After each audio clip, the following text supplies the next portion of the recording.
Like many people, I saw Jaws at a very young age, which left a very lasting impression on me that I still feel to this very day as a grown woman. It's this idea that the ocean is an incredibly dangerous place, and sharks are one very important aspect to creating that sense of danger, as they're portrayed as these very vicious creatures that are man-eating and that they lurk in the dark, watery depths of any ocean or like large body of water. I had a project last summer to read Jaws for the very first time, which was what the iconic movie was based off of. They are very different, I discovered. And in that video, I also watched a lot of science documentaries because I was very interested to see how well or not this idea of how sharks are portrayed in media matched up to the scientific reality. And so that was really eye-opening for me. Sharks are not these man-eating creatures. They are just living their lives, doing their fishy thing in their natural habitats,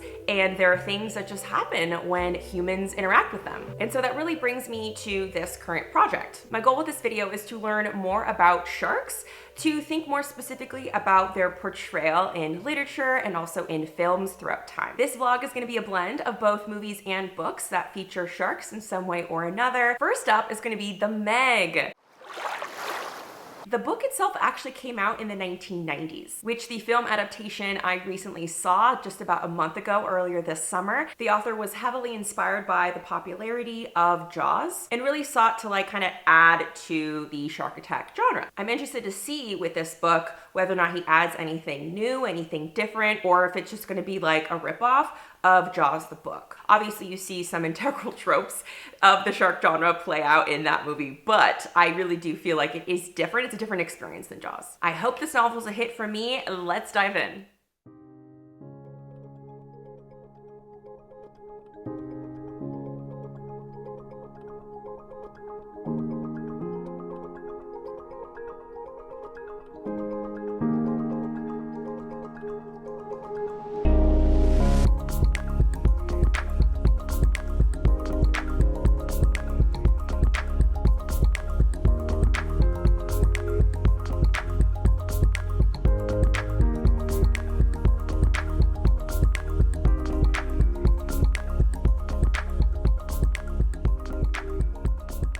Okay, so I wrapped up The Meg, and I didn't even realize it, but my audiobook from my library actually also included the prequel, which is a novella. It occurred to me as I was at the 80% mark and the book was wrapping up, I was like, what is the rest of the 20%? It was actually the prequel, which was pretty cool because it's kind of like Into the Drowning Deep by Mira Grant. If you read that, you know that there's a prequel to that book where there's like a larger plot point expanded upon that's like a backstory for something that's like really crucial to the plot. And also, I really do feel like if you read Into the Drowning Deep by Mira Grant and you loved it, and you loved it for like the sciencey aspects of it, I feel like you would really like The Meg. Also in The Meg, you have a lot of like underwater scenes, you have the visiting of the Mariana Trench that you see also in Into the Drowning Deep. And in both books, there is a really huge ensemble, a big cast of characters.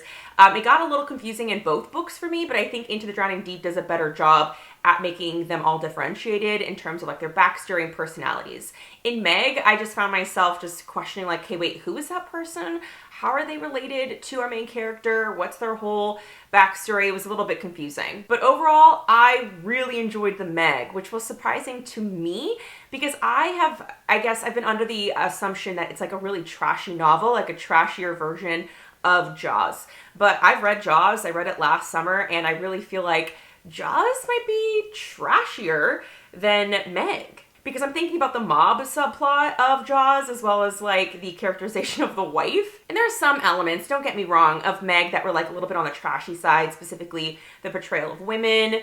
And the prequel itself, I think, is a little bit more trashy. It just like has some like kind of weird little moments when it comes to some of the characters and their choices. There's more books in the Meg series. I'd definitely give them a shot down the road if I wanted something to read during the summertime that like follows these characters. It is very divergent from the movie, which is fun because I personally don't want to watch or read something that's like similar than the other adaptation or novelization. It just, you know, it seems too redundant. So I like that there is a little bit of like a remix on the same characters you mostly get in the movie, which I saw the Meg movie first and then read the book. And I know for sure I really like Jaws the movie way better than the book.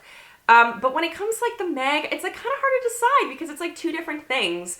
I feel like the characterization of Jonas in the movie, I find him to be such a like a fun, safe, like hero that is like rough around the edges, but definitely likable in more ways than I feel like the Jonas in the book is. If I had to choose, I think I'd have to choose the movie as being the more enjoyable version for me, but like not all that much. So I really would recommend the Meg for anybody who already likes Jaws, already likes the Meg movie, anybody who really is into like underwater horror and underwater horror sci-fi action, because the book really did read like a movie, an action movie specifically, so I'm not surprised that they turned Meg into a movie. So that was a whole lot of fun, and I'm glad I wrapped that up because I really did want to get to a book on Kindle Unlimited that is also a Shark Attack novel, but like a different version of it. Like it's really different, has like a different aspect to it, and I'm excited to get to it. It's called Blood Island. This book I'm going to be starting probably on the plane to San Diego, which is where I'm going to visit one of my college friends in San Diego. So I'm leaving to San Diego. I gotta finish my packing. I gotta get all that stuff going because I don't know what it is, but anytime I have to go into an airport, like my brain just falls out of my head and I get like really bad travel anxiety. So I'm trying to get all my ducks in a row, get this all like kind of planned out and ready to go so I can have a seamless trip. And I'll take you along and share with you what we get up to.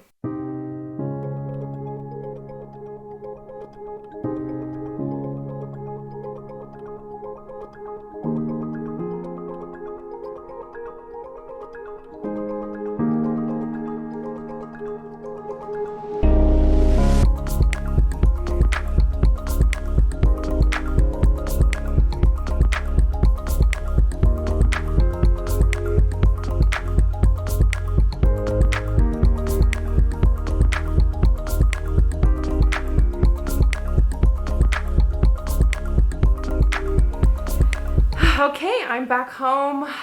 It's Tuesday. I got back yesterday evening. I feel so refreshed, took a shower, had a good night's sleep. I am just coming to terms with the fact that I'm an old lady. I can't hang the ways that I used to, as now I'm 30 years old. So before I transition to watching shark stuff, because I've been mostly just like reading things right now, I wanted just to check in about Blood Island. I started it on the airplane, wrapped it up in between like our rest times, in between all of like our little events and things that we did together. Blood Island follows a group of people who are trying to make a movie about like a pliosaur that actually like attacked people in this world at that time. And it's like it's set in like the modern time period. So I'm like, hey, wait, like they actually found dinosaurs. But all these people are on this island or some type of like coastal place in Texas.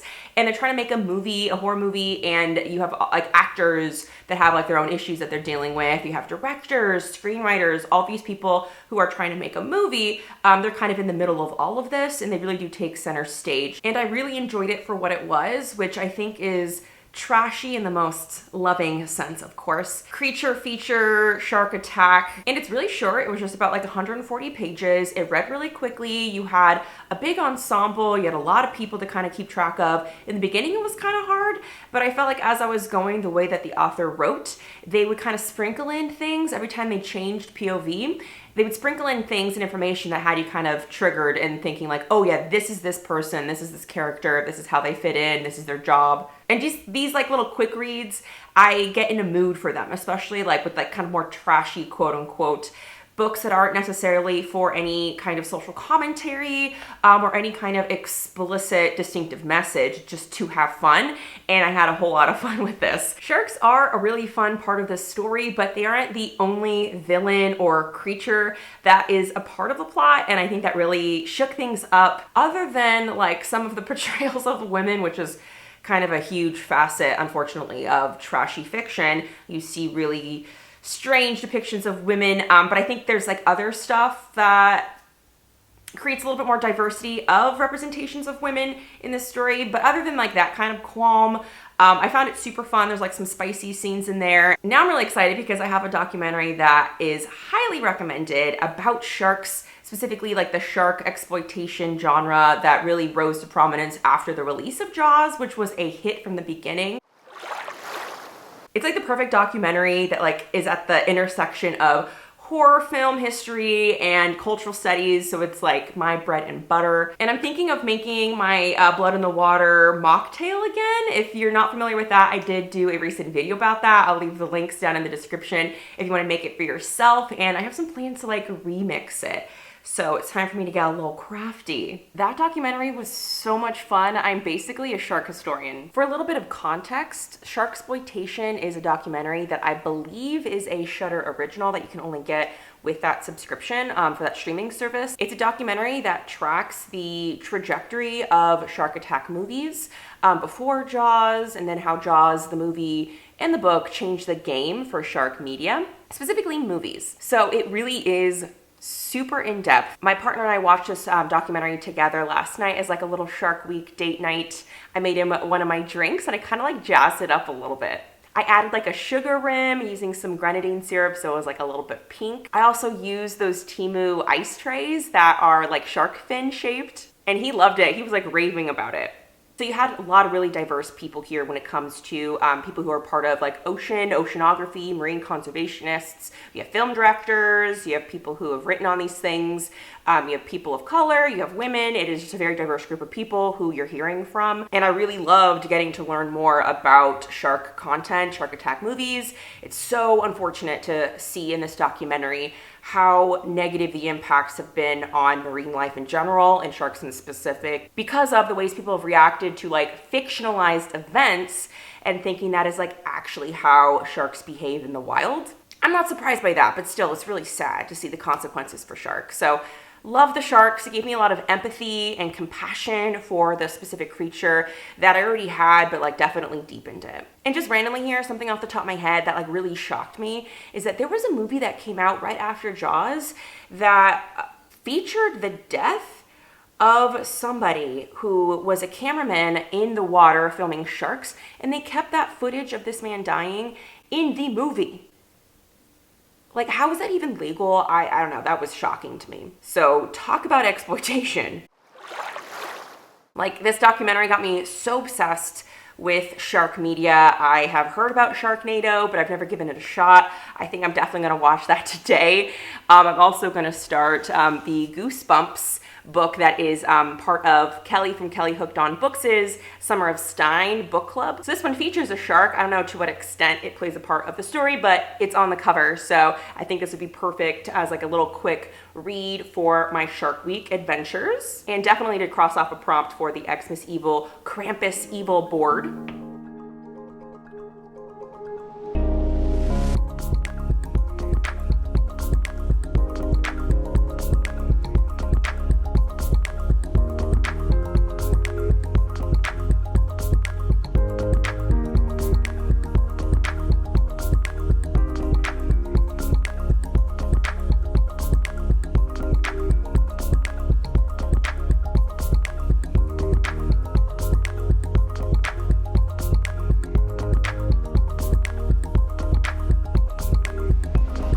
This freaking movie. It is Sunday, which means it is the last and final day of Shark Week 2023. First and foremost, I wrapped up the Goosebumps book, Deep Trouble, in like one hour sprint when Kelsey was hosting for Christmas Evil in July. I used that for one of the book prompts that was to read a book set in the summertime, and that's exactly where the story took place. So you had this brother and sister duo going off to like this island with their uncle. Like, it's always an uncle, I feel like, in the Goosebumps books that is like the adult in the equation, very rarely parents from what I've read. But they go off to hang out with their doctor uncle as he's like doing some research with like another colleague of his. And that's where things get a little troublesome, like the title elicits. I don't think people share too much about Goosebumps books because, for one, they're super short, and two, they're not necessarily like hard-hitting content. But the one thing I will say about this book is the cover is incredibly misleading. There are, you know, aspects of the story that are sharky, but